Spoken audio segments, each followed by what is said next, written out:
The Lead. Sponsored by Hospital Discount Pharmacy, Lavish Boutique, Lavish Coffee, Jasper Veterinary Clinic, Jasper Bone and Joint, and Carl Cannon Chevrolet Buick GMC. Welcome everybody to The Lead. I'm Greg Tinker, I'm your host, and we're glad to have you in this afternoon. And we have as our guest, John Michael Knighton, the new head coach at Cordova High School. John Michael, welcome to the set. We're glad that you're here. Thanks for having me. And we want to begin by congratulating you on your move to Cordova. You were head coach last year at Meek, and now Cordova, your second year of head coaching. So talk us a little bit about how that materialized, your opportunity, your invitation to move to Cordova. First of all, thank you for having me. It's an honor to be here in front of one of my mentors who coached me when I was in middle school. But yeah, the move for Cordova started kind of when we scheduled Cordova. When I was at Meek, we scheduled Cordova and played them. And Buster Howell is also one of my mentors. I've known him for a long time. He was my youth pastor growing up at Cordova First Baptist for a few years. So I've known him for a long time, known him way back. But he mentioned to me that day that he might be getting ready to step down as the head baseball coach at Cordova, and just asked me if I would be interested in getting a phone call at the end of the year.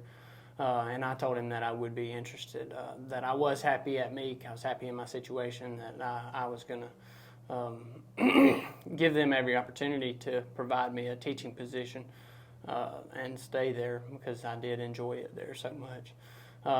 But things didn't work out here and there, but I had to have a teaching position going on into the future. So things worked out, pieces fell into place. God had a plan, and He placed me at Cordova at this time, and just extremely happy and blessed. It's hard to improve on His plan, right? That's right. Yeah, you can. Yeah. When He opens a door, it's a wonderful blessing, and something that, as we're obedient, we begin to see Him do things that otherwise we wouldn't. Correct. So I'm so thankful to hear that, the connection especially to Buster, because Coach Howell, or Buster's a great friend of mine as well. I have high regard for him, and to hear that you have that connection all the way back to Sunday school, that makes it even more special, doesn't it? Absolutely, it does. And following somebody who has left the program in good shape. Absolutely. So let's talk a little bit about how much you know right now about the team itself. You played against them, and obviously you and Buster have talked. And so what are your expectations moving forward? Well, based off of what I saw from them last year, they were very senior-led and heavy in the upper class. So they lost a good bit. I think they lost 10, 11, 12, something. It was double digits they lost in seniors. So we'll have to rely on a lot of young guys to step up and be good for us. But other than that, from what I could tell, the DNA is there at Cordova. It's hard-nosed, hard work. They play really good defense, and they're scrappy at the plate. And that's the type of team that I aspire to coach. Sure. You know, it's real gritty, hard-nosed guys. In the baseball community, what they'll call them dirtbags. Right. I love a group of dirtbags, and that's what I saw from Cordova on the field last year, and that's what I look forward to carrying on the tradition of that Buster Howell has laid through, and then before him, Ryan Hall for a year or two. And then before him, Ronnie Boggs, who's also, all three of those guys are outstanding men and big mentors of mine. So I just look forward to continuing that tradition of what the baseball program has been built into at Cordova and carrying on what those men have built. Well, I can attest to Cordova's love of baseball all the way back to my high school years, which started in 1980, so a long time ago. So Cordova's been playing good baseball for a long time, and then in my coaching days on the varsity level, they played good baseball as well.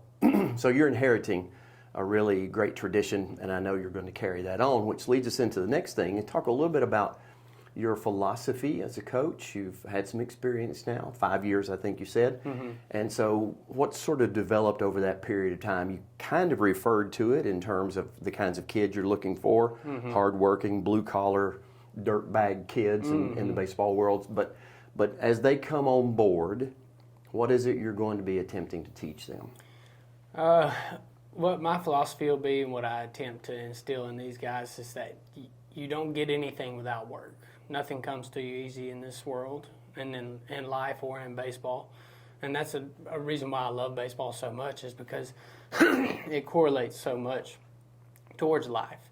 It's you get what you earn, you get what you put in.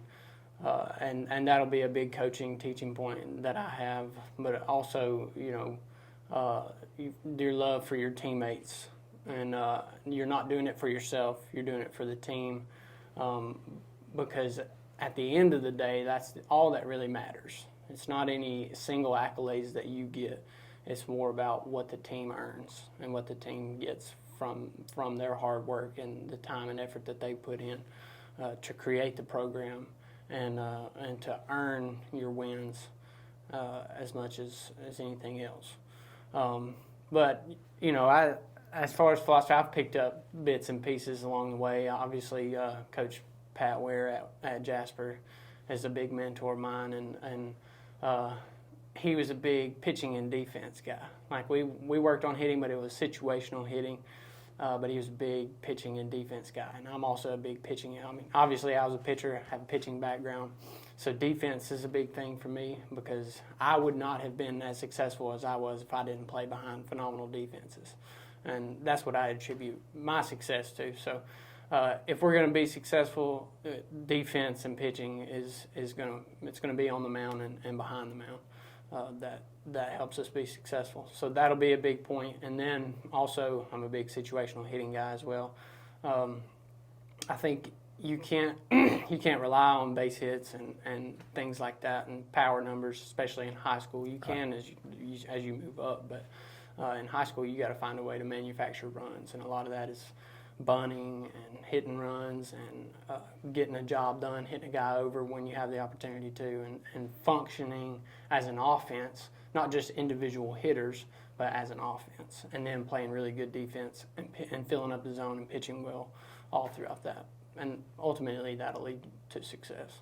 So fundamental baseball, small ball, fundamental baseball. And as I said to you guys and others that I coach, baseball's a thinking game. A lot of games you can play football. I mean, you got to do some thinking in football, obviously, but it's a reactionary game. Right. Basketball, in a way, is kind of that way, but baseball is one where you have a lot of what we would say downtime. So it's a thinking game. So if you can win that one, and my philosophy on that, and maybe yours too, was I always tried to instill in everybody, you and everybody else, be one play ahead. Be thinking about the next play, because if you're always one play ahead, you're going to be in position to make that play defensively. Or if you're standing on deck and you're watching what's going on the field, then you're observing, well, when I get up there, it may be that I've got to get somebody over, hit a ground ball to the right side, move them over, we can score that run. Right. Always thinking of what is my job here. Yeah. And being prepared for ahead of time. If the ball's hit to me, then I know what to do, because I've already thought about it. I've played it out in my mind, and really that defensively, that's the only way you can be successful. If you're reactionary defensively, then you're already one step behind. Right. Yeah. So let's talk about your playing days. Obviously, you've played from a young age all the way through to being drafted. So as much as you want to say about those younger years and kind of what you learned along the way, maybe, and you sort of talked about that with your philosophy, but at each step of the way as you played, maybe something that you picked up.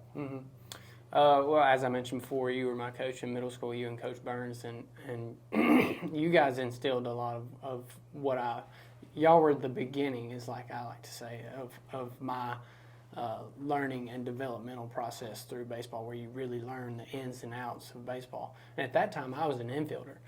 And later on in high school, I became an outfielder. But I learned a lot about infield from Coach Burns and from yourself. And but then I moved on to high school and I played outfield, so I got to learn base level on the infield, and then know what an infielder's job is, which also helped me when I moved to the outfield, knowing who my cuts were when the ball was hit to me, what to do ahead of time, and that helped me be a successful outfielder. And then also on the mound, I know basically all positions and what they're supposed to be doing in a certain play. So that helped me have confidence in what was going on defensively behind me, and then fill up the zone a lot so those guys can do their job. But I had so many good memories in high school. I mean, I date back to my first real vivid memory was I got to pitch as a freshman. I got to pitch in a playoff game against Pleasant Grove at Pleasant Grove. And Pleasant Grove, whenever the sun would go down there, it would go down right behind the backstop. So, funny story. I'm pitching, we're getting beat, pretty bad. That was the only way I got in the game at the time, but just to eat up some innings. But the sun was right there, and our catcher throws the ball back to me. He kind of lobs it up, and it gets right in the sun. There's a runner on third, and he comes and hits me right in the head. And we got lucky because it went all the way to the third base line, so he didn't go anywhere. But if it had gone to the first base line, he's probably scoring. Right. And then my sophomore year, I kind of had a breakout year on the mound that year. Had some success later in the year. I kind of split time varsity JV, but I got some good varsity innings towards the end of that year. Most notable was in the second round, I think, against Coleman. I pitched the last 3 innings of that game, had 8 strikeouts, and it's always a good day to beat Coleman. Absolutely. Always a good day to beat Coleman. Oh, absolutely. But yeah, my junior and senior year, we went back and forth those 2 years with Southside Gadsden. We played them in the first or second round at our place my junior year, and had we were down 8-0 in like the 5th in Game 3 of that series, and then wound up coming back and winning 9-8, and that was an incredible experience. And then my senior year, obviously every bit of my senior year was a phenomenal year. I had a perfect game that year, come close to a couple no-hitters, had a good playoff push. Ultimately, we got put out by Southside Gadsden. They had a really good team that year.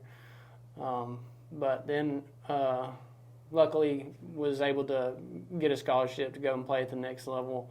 I had 2 options, Shelton and Central Alabama Community College. And I chose to go to Central Alabama, which was that was another God thing for me. It was, I was kind of waiting around on Shelton to give me a scholarship because that's where I wanted to go. Mm-hmm. But God was trying to tell me that's not where you belong. And he ultimately fizzled Shelton out to where I only had one decision. It was go to Central Alabama. And what a blessing that was, We ended up, me personally, I had one of the best years that I've ever had in my life. I went 12-1 on the mound, a bunch of complete games, shutouts and things like that. Just an incredible year. It was honestly surreal. And then to go on and we win the state tournament. And if you win the state tournament in Alabama, you get an automatic bid to the World Series. So, we're just a bunch of kids. We were freshmen heavy on the mound. We had one sophomore on the mound that year. So, we were just a bunch of kids wet behind the ears, didn't really know what we were doing. We were just throwing the ball up there, you know what I mean? Probably better that way, right? Yeah, you weren't exactly. overthinking it. You're just getting out there and having fun. Going, yeah. And then, we got hot at the right time offensively and showed up in Grand Junction and kind of put a whooping on some people and ended up winning the JUCO World Series. We're the only team in Alabama to ever do that. So that was one of the most incredible years of my life that year, baseball-wise. And then the next year, I had a good, solid year on the mound my sophomore year, and then ended up getting drafted by the Cubs in the 17th round. And that was in 2014. Dream come true. That's right, yeah. It was unbelievable day. Because you think about that, I know when you're a little kid, you think about that, maybe playing pro ball, and then as you're moving through school. And for you were kind of a late bloomer because you were small for your age, at least coming along. Yep. And high school, that kind of began to develop. And really it was when you got to Central Alabama, right, that you really blossomed and became more physically mature, which allowed you to throw harder. At your peak, what were you throwing? At my peak in college? At college, I was 89, 92. On a good day, I'd be 92. On a bad day, I'd be 89. But yeah, it was a big maturity difference between, when I graduated high school. I graduated high school at I just turned 18. I was 160 pounds soaking wet. And then by the end of my freshman year, I was, 6'2", 200 pounds, 190 pounds, So there's just a big maturity difference, and that made a big difference. Going from, 86 to 88, graduating high school, to 89, 92, going into my freshman year. That was a big maturity difference in that time. So let's talk a little bit about pro ball. There are those who glamorize it, and that is true if you're watching on TV. There's a lot of glamour that goes with multi-million-dollar contracts and flying everywhere and all that goes with that. But at the level of A-ball, single A, double A, and I don't know so much about triple A because I'm more familiar with instructional ball and A-ball and double A, it's a tough life, right? For sure. I mean, you got drafted, that's an awesome thing. Kind of tell us where you went, the beginning of that, and then what that whole experience was like. Well, the beginning of it, it was all, everything was great in the beginning, because it's a dream come true, like you said, and you're getting to do everything that you set out to do since I was just a little kid. And that was all I ever wanted to do. I didn't have a backup plan. There was no plan B. So in the beginning, it was, you show up to Arizona where the spring training facility is. That's where you go get your physical done and you get checked out. And then that's when you start your throwing program process and your build up to get on the mound and possibly going out to an affiliate to finish that year. So, everything was just surreal during that time. I was just kind of soaking it all in. And then that was just a half a year there. So you get drafted in June. The season for pro ball has already started. It's been going on since March or April. So, everything's kind of surreal at that point. You're kind of soaking it in. But yeah, they fly you out and you go through your physical stuff. You get cleared. You start your throwing program. You do your bullpens. And, I'm throwing bullpens to Kyle Schwarber at the time, who was a catcher and was our first-round draft pick. I'm throwing bullpens next to guys that are now in the big leagues. Justin Steele, Dylan Cease, all those guys, I got drafted side by side with. But at the time, they were just baseball players. They're just guys, you know what I mean? But yeah, as time progressed, they put you up in a hotel and they provide you transportation to and from the facility and things like that in a van. But once your baseball day is done, there's not much else to do. You go back to the hotel and you sit in there and you hang out with guys and you watch TV, but you don't really have much else going on. You don't have a car out there, so you can't really go anywhere but walking distance. But then the next year, when I went to spring training, you break out into your affiliates. It's a different world. It's a different kind of grind. You got your 8-hour bus trips, sleeping on the floor of the bus or in the seat is the best way you can get comfortable. You get an apartment or a hotel room and you're only there half the time. It's hard to settle in. And then you put on top of that the pressure of doing well, so you can either stay where you're at or move up. And then it's, you put that pressure on yourself and you either thrive under that pressure or you kind of fall apart under that pressure. And I've seen it both ways. I went back and forth kind of throughout my years. I put that pressure on me and I didn't handle it well my first full year. And then come back my second year, had a good off season of work, come back my second year and I handled that pressure a little bit better and had a really good year. But it's difficult. I mean, from like personally, what you kind of do to yourself is you watch other guys, and that's never a good thing to do.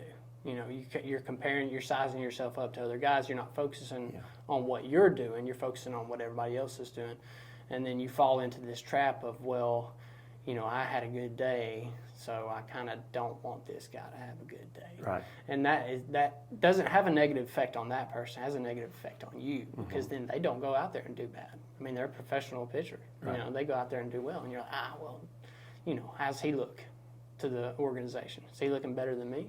You just start comparing yourself to other people, and it's not healthy. But then you put on top of that the pressure you put on yourself and kind of some unhealthy thoughts that you can have competing against teammates, and then on top of that you have to compete against another team in order for you to be successful. it's just a lot of emotions and a lot of pressure that you can put on yourself, and a lot of guys, I guess the best way to go about it is to just submerge yourself in the work. Right? If you do that, then you're solely focused on yourself and you're focused on what your job is and what you're trying to accomplish. But if you start trying to factor in what everybody else is doing, it'll spiral you out of control. And then, you see all these guys who are signing multi-million-dollar contracts, and that's what gets on the news, but they're not showing little old me, who didn't get $1 million contract. Right. I'm not on the news, I'm just down in the trenches out here grinding. But overall, it's a good experience, but it is difficult. It's not all it's cracked up to be. You have this vision of it as you're growing up, that there's just this grandiose lifestyle that you're going to be just living it up all the time, and it's just not like that. I mean, it's a grind physically and emotionally. You only get paid for 6 months out of that year, and then when you come home for 6 months, you got to figure out another way to manufacture some money and also work out and throw and get all your things done all in the same time. Which I was blessed enough during my off seasons. I would go to Ricky's place out in Summerton, Bowen Baseball Academy, and do lessons and work with him out there. And it also provided me a place to work out and throw and get all my stuff in. But yeah, it's definitely a grind, physically, emotionally, and somewhat financially as well. Because a lot of people think that you make this big paycheck every single week, but in the minor leagues, it's just not like that. You're just getting by pretty much, right? Exactly, yeah. It's existence pay. And you're chipping out of your signing bonus that you got because you're not making enough money. You got $300 coming out for living, and then what's left over, you don't have a kitchen that you can cook in. You don't even have time to really cook and go get groceries and do all that stuff. So you're eating out every meal, and that really hurts the wallet. So it can it'll wear you down financially as well. Well, and one of the things, and we'll move on, but one of the things too is that when you're seeing those guys sign and move on, well enough that in the minor leagues, if you don't make it after let's say the third year, maybe the fourth year, if you're not getting the bump up, you just kind of can see the handwriting on the wall at some point, right? When I entered the 2017 season, I knew it was kind of my make or break year. It was my fourth year coming in, fourth season. Had that half season and then 2 other seasons, and then this was my fourth. Third full season, fourth total. But I could kind of see it coming into that. But I had a really good year the year before, so I was really encouraged coming into spring training. And I had some coordinators and some other guys telling me like, oh yeah, you'll break for high or double A the coming year. You're getting on up there in age, which was 23 at the time, which is ridiculous to think about. Like prime for pitchers in the bigs now are like 27, 28, something like that. I don't know, it's getting younger. But yeah, I'm getting on up there in age, so they're going to try to, push me up since I had a good year the year before and see what I'm about. And then when spring training ended, I didn't make the cut for any affiliate team. They put me back down in extended spring training. So that was an emotional gut punch for me because I was looking forward to having a really good year. I worked really hard in the off season to perfect some pitches, add a new pitch. So I was looking forward to kind of showcasing what I could bring to the table at a higher level to try and make a push for the big leagues. Sure. And then when I got, kind of got my ankles cut out for me there, it was an emotional time. I was very upset during that time. And then quickly I found out, so a lot of guys as they get older and they get a little bit more experience, I guess, minor league veteran status. If you're in there for 3 or 4 years, you kind of get a little bit of vet status, but they'll turn you into a rover. But that's your sign that, it's either you are a rover and you do really well and they'll keep you, or you don't do really well and they'll give you the boot. Yeah. So as a rover, I started out in extended spring training in Arizona where the spring training facility is, and then a guy got hurt in low A, so I went up to low A for 2 weeks, and then when he got healthy, I got sent back down, and then I was there for another month or so. Went back. I actually got promoted this time to South Bend, Indiana, where it's low A. And I was there for a period of time, and then I got sent back down, and then and then I get a phone call that I was going to meet the AAA team in Las Vegas. I'm like, okay, that's awesome, great. Maybe this is my opportunity. I go up there for a week, I don't get on the mound, and they send me back down. I was like, okay, well, I kind of know what's going on now.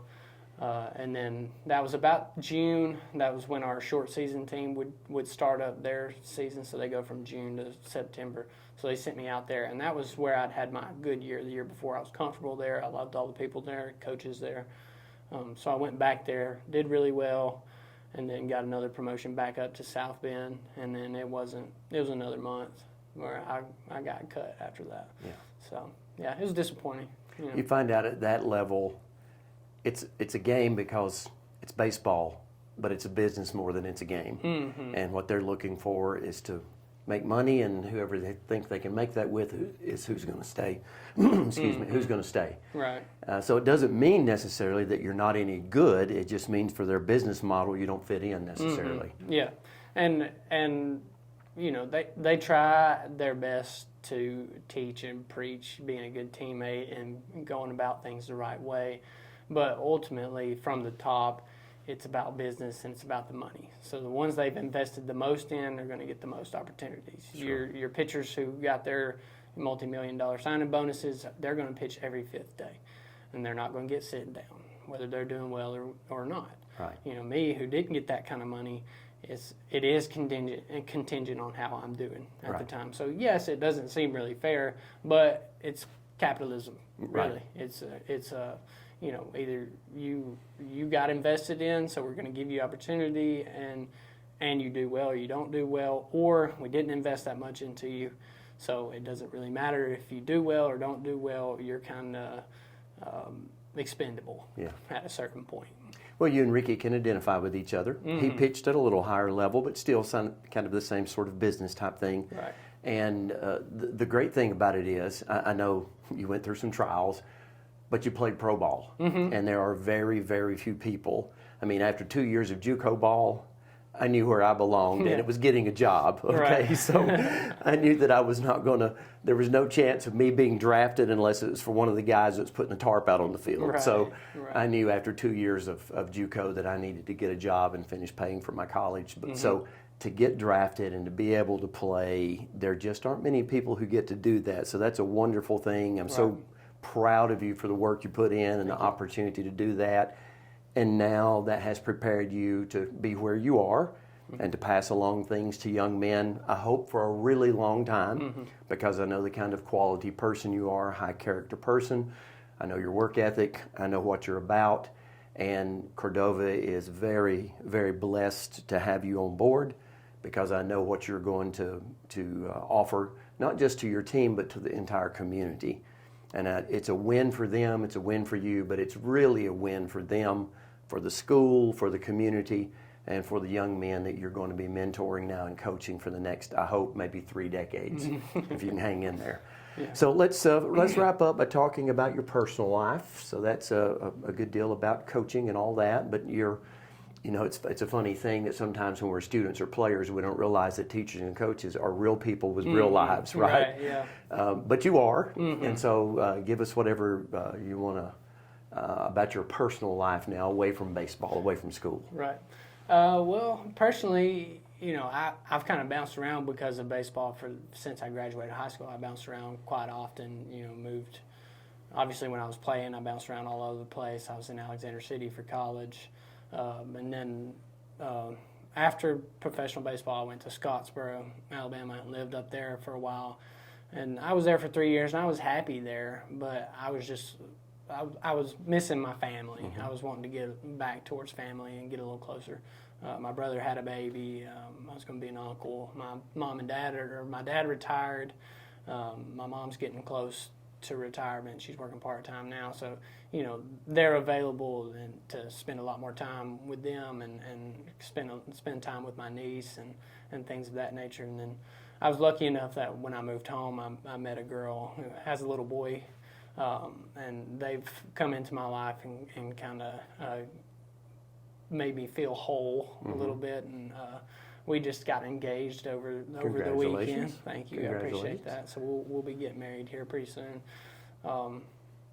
But yeah, I guess hobbies. I like to hunt, but really I'm consumed by baseball.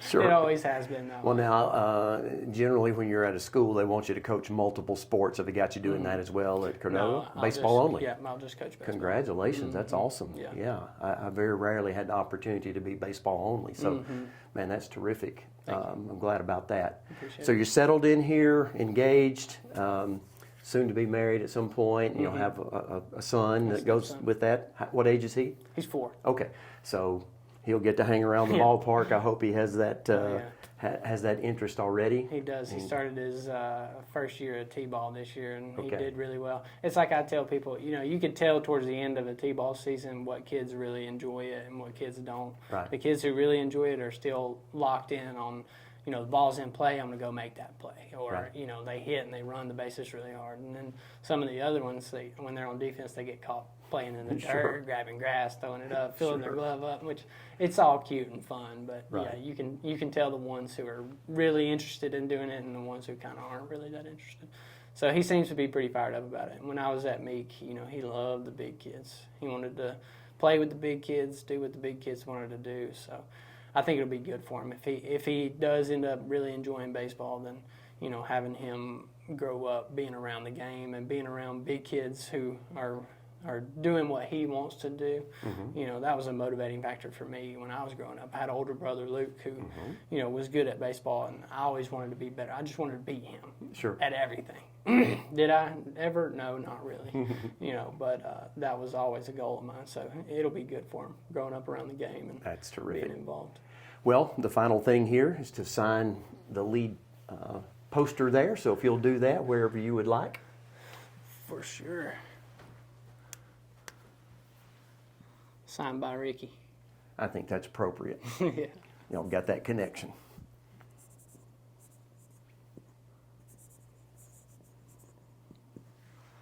There you go.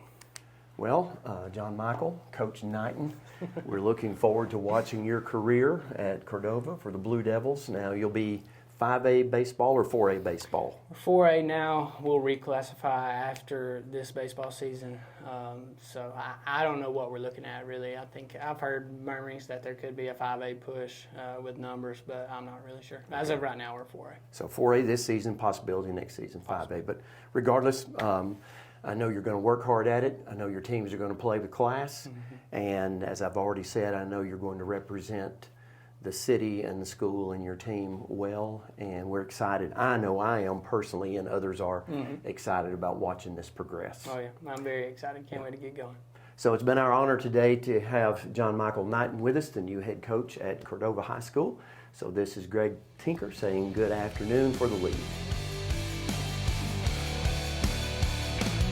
The Lead.